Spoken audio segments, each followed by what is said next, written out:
agradecendo a todos os servidores desta casa, assessores parlamentares, servidores ligados à legislatura, que nos auxiliam em nossos trabalhos. Cumprimento a assistência que nos dão os seus presentes. Eu começo a minha fala fazendo menção de uma proposição que apresentei na noite de hoje sobre a efetivação do Conselho Municipal de Cultura.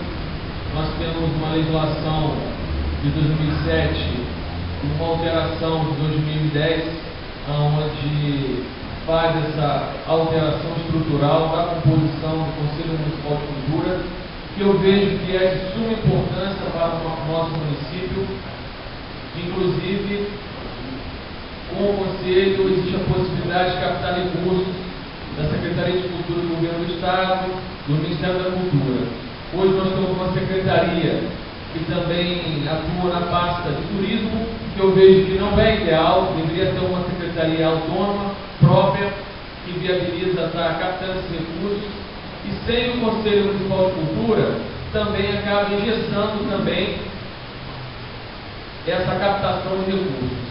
E aí nós tivemos uma conversa na parte da tarde, onde o Anderson se faz presente, o Sebastião, o Vitor também, nós participamos dessa comissão, dessa reunião, definimos uma comissão de trabalho para que essa comissão provisória pudesse estar, de certa forma, pressionando o Poder Executivo, porque tem que ter a participação do Poder Executivo.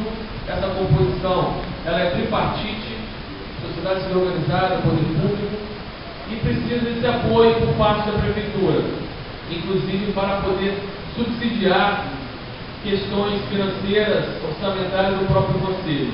Já existe uma lei municipal do Conselho Municipal de Cultura, eu faço parte da Comissão de Educação e Cultura desta casa, e eu vejo da necessidade e da compreensão ao líder do governo que reforça a importância de ter um Conselho Municipal de Cultura no município de Valença. Infelizmente nós temos uma legislação que está na gaveta, não tem efetividade no nosso município. E no meu sentido, não adianta ter uma legislação se ela não tem a sua efetividade. Então essas são as considerações que eu tinha que fazer, e essa indicação de hoje vem a corroborar essa necessidade do Conselho Municipal de Cultura no município de Valença.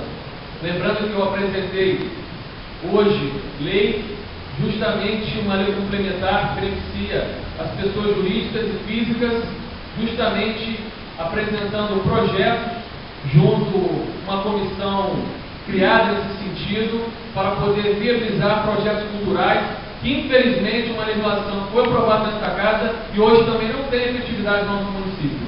Então é importante lembrar, porque quase todas as questões ligadas à cultura no nosso município, aqui na Câmara Municipal, eu tenho intercedido e tenho manifestado de maneira favorável.